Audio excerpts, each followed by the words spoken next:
ذلك الكتاب لا ريب فيه هدى للمتقين۔ اس کتاب کے اللہ تعالیٰ کی کتاب ہونے میں کوئی شک نہیں، پرہیزگاروں کو راہ دکھانے والی ہے۔ سامعین، اب اس آیت کی تفسیر سماعت کیجیے۔ قرآن مجید بلا شک کلام الہی ہے۔ ابن عباس رضی اللہ عنہما فرماتے ہیں یہاں ذالکا معنی میں ھذا کے ہے۔ مجاہد، عکرمہ، سعید بن جبیر، سدی، مقاتل ابن حیان، زید ابن اسلم اور ابن جریج رحمۃ اللہ علیہم کا بھی یہی قول ہے۔ یہ دونوں لفظ ایک دوسرے کے قائم مقام عربی زبان میں اکثر آتے رہتے ہیں۔ امام بخاری رحمۃ اللہ علیہ نے ابو عبیدہ رحمہ اللہ سے بھی یہی نقل کیا ہے۔ مطلب یہ ہے کہ ذالکا اصل میں ہے تو دور کے اشارے کے لیے، جس کے معنی ہیں وہ، لیکن کبھی نزدیک کے لیے بھی لاتے ہیں، اس وقت اس کے معنی ہوتے ہیں یہ۔ یہاں بھی اسی معنی میں ہے۔ زمخشری کہتے ہیں کہ اس سے اشارہ الف لام میم کی طرف ہے، جیسے اس آیت میں ہے لا فارض ولا بکر عوان بین ذلک، یعنی نہ تو وہ گائے بڑھیا ہے نہ بچی ہے، بلکہ اس کے درمیانی عمر کی جوان ہے۔ اور جگہ فرمایا ذالکم حکم اللہ یحکم بینکم، یہ ہے اللہ کا حکم جو تمہارے درمیان حکم کرتے ہیں۔ اور جگہ فرمایا ذالکم اللہ، یہ ہے اللہ تعالی۔ اور اس کی مثال اور مواقع پہلے گزر چکے، واللہ عالم۔ بعض مفسرین نے کہا ہے کہ اس سے اشارہ ہے قرآن کریم کی طرف، جس کے اتارنے کا وعدہ رسول صلی اللہ علیہ وسلم سے ہوا تھا۔ بعض نے تورات کی طرف، کسی نے انجیل کی طرف بھی اشارہ بتایا ہے، اور اسی طرح کے 10 اقوال ہیں، لیکن ان کو اکثر مفسرین نے ضعیف کہا ہے، واللہ عالم۔ کتاب سے مراد قرآن کریم ہے۔ جن لوگوں نے کہا ہے کہ ذالک الکتاب کا اشارہ تورات اور انجیل کی طرف ہے، انہوں نے نہایت دور کا راستہ لیا اور بڑی تکلیف اٹھائی، اور خواہ مخواہ بلا وجہ وہ بات کہی جس کا انہیں علم نہیں۔ ریب کے معنی ہے شک اور شبہ۔ ابن عباس، ابن مسعود اور کئی ایک صحابہ رضوان اللہ علیہم سے یہی معنی مروی ہیں۔ ابو الدرداء، ابن عباس رضی اللہ عنہما، نیز مجاہد، سعید ابن جبیر، ابو مالک، نافع رحمۃ اللہ علیہم جو ابن عمر رضی اللہ عنہما کے مولا ہیں، عطاء، ابو العالیہ، ربیع ابن انس، مقاتل ابن حیان، سدی، قتادہ، اسماعیل ابن ابی خالد رحمۃ اللہ علیہم سے بھی یہی مروی ہے۔ ابن ابی حاتم فرماتے ہیں مفسرین کا اس میں اختلاف نہیں۔ ریب کا لفظ عرب شاعروں کے شعروں میں تہمت کے معنی میں بھی آیا ہے، اور حاجت کے معنی میں بھی اس کا استعمال ہوا ہے۔ اس جملے کے معنی یہ ہوئے کہ اس قرآن کے اللہ تعالیٰ کی طرف سے نازل شدہ ہونے میں کچھ شک نہیں، جیسے سورہ سجدہ میں ہے الف لام میم تنزیل الکتاب لا ریب فیہ من رب العالمین، یعنی الف لام میم بے شک یہ قرآن کریم تمام جہانوں کے پالنے والے پروردگار اللہ کی طرف سے اترا ہے۔ بعض نے کہا ہے گو یہ خبر ہے مگر معنی میں نہیں کہے، یعنی اس میں شک نہ کرو۔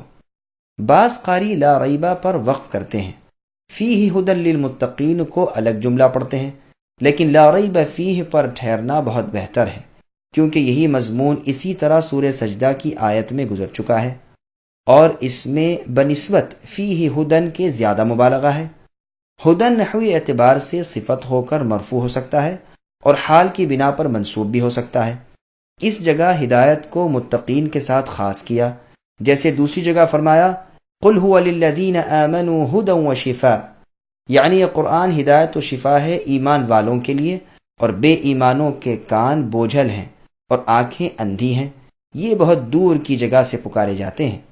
اور فرمایا وَنُنَزِّلُ مِنَ الْقُرْآنِ مَا هُوَ شِفَاءٌ وَرَحْمَةٌ لِّلْمُؤْمِنِينَ، یعنی یہ قرآن ایمان والوں کے لیے شفا اور رحمت ہے، اور ظالم لوگ تو اپنے خسارے میں ہی بڑھتے جاتے ہیں۔ اس مضمون کی اور آیات بھی ہیں، اور ان سب کا مطلب یہ ہے کہ گو قرآن کریم خود ہدایت اور محض ہدایت ہے اور سب کے لیے ہے، لیکن اس ہدایت سے نفع اٹھانے والے صرف نیک بخت لوگ ہیں، جیسے اللہ نے فرمایا یا ایھا الناس قد جاءتکم موعظۃ من ربکم الی آخر الآیہ، یعنی لوگوں تمہارے پاس رب تعالیٰ کی نصیحت اور سینے کی بیماریوں کی شفا آ چکی ہے، جو مؤمنوں کے لیے شفا اور رحمت ہے۔ ابن عباس اور ابن مسعود اور بعض دیگر صحابہ رضوان اللہ علیہم سے مروی ہے کہ ہدایت سے مراد نور ہے۔ متقی کون لوگ ہیں؟ ابن عباس رضی اللہ عنہما فرماتے ہیں متقین وہ ہیں جو ایمان لا کر شرک سے دور رہ کر اللہ تعالیٰ کے احکام بجا لائیں۔ ایک اور روایت میں ہے متقی وہ لوگ ہیں جو اللہ تعالیٰ کے عذابوں سے ڈر کر ہدایت کو نہیں چھوڑتے اور اللہ کی رحمت کی امید رکھ کر اللہ کی طرف سے جو نازل ہوا اسے سچا جانتے ہیں۔ حسن بصری رحمۃ اللہ علیہ فرماتے ہیں متقی وہ ہیں جو حرام سے بچے اور فرائض بجا لائے۔ اعمش ابو بکر ابن عیاش رحمۃ اللہ علیہ سے سوال کرتے ہیں کہ متقی کون ہے؟ آپ یہی جواب دیتے ہیں، پھر میں نے کہا ذرا کلبی سے تو دریافت کر لو۔ وہ کہتے ہیں متقی وہ ہیں جو کبیرہ گناہوں سے بچیں۔ اس پر دونوں کا اتفاق ہوتا ہے۔ قتادہ رحمۃ اللہ علیہ فرماتے ہیں متقی وہ ہے جس کا وصف اللہ تعالیٰ نے خود اس آیت کے بعد بیان فرمایا ہے کہ الذین یؤمنون بالغیب الی آخر الآیہ۔ ابن جریر رحمۃ اللہ علیہ فرماتے ہیں کہ یہ سب اوصاف متقین میں جمع ہوتے ہیں۔ ترمذی اور ابن ماجہ کی حدیث میں ہے کہ رسول اللہ صلی اللہ علیہ وسلم فرماتے ہیں بندہ حقیقی متقی نہیں ہو سکتا جب تک کہ ان چیزوں کو نہ چھوڑ دے جن میں حرج نہیں، اس خوف سے کہ کہیں وہ حرج میں گرفتار نہ ہو جائے۔ ترمذی اسے حسن غریب کہتے ہیں۔ ابن ابی حاتم میں ہے معاذ رضی اللہ عنہ فرماتے ہیں کہ جب لوگ ایک میدان میں قیامت کے دن روک لیے جائیں گے اس وقت ایک پکارنے والا پکارے گا کہ متقی کہاں ہیں؟ اس آواز پر وہ کھڑے ہوں گے اور اللہ تعالیٰ انہیں اپنے بازو میں لے لیں گے اور بے حجاب انہیں اپنے دیدار سے مشرف فرمائیں گے۔ ابو عفیف نے پوچھا اے معاذ متقی کون لوگ ہیں؟ آپ نے فرمایا جو لوگ شرک سے اور بت پرستی سے بچیں اور باری تعالیٰ کی خالص عبادت کریں وہ اسی عزت کے ساتھ جنت میں پہنچائے جائیں گے۔ ہدایت کی وضاحت۔ ہدایت کے معنی کبھی تو دل میں ایمان پیوست ہو جانے کے آتے ہیں، اس ہدایت پر تو سوائے رب تعالیٰ کے اور کوئی قدرت نہیں رکھتے۔ فرمان ہے انک لا تہدی من احببت، یعنی اے نبی صلی اللہ علیہ وسلم جسے آپ چاہیں ہدایت نہیں دے سکتے، اور فرماتے ہیں لیس علیک ہداہم، اے نبی آپ پر ان کی ہدایت لازم نہیں، اور فرماتے ہیں من یضلل اللہ فلا ہادی لہ، جسے اللہ تعالیٰ گمراہ کریں اسے کوئی ہدایت پر لانے والا نہیں، اور فرمایا من یہد اللہ فہو المہتدی الی آخر الآیہ، یعنی جسے اللہ تعالیٰ ہدایت دیں وہی ہدایت والا ہے، اور جسے وہ گمراہ کر دیں تو تم ہرگز اے نبی اس کا نہ کوئی ولی پاؤ گے نہ مرشد۔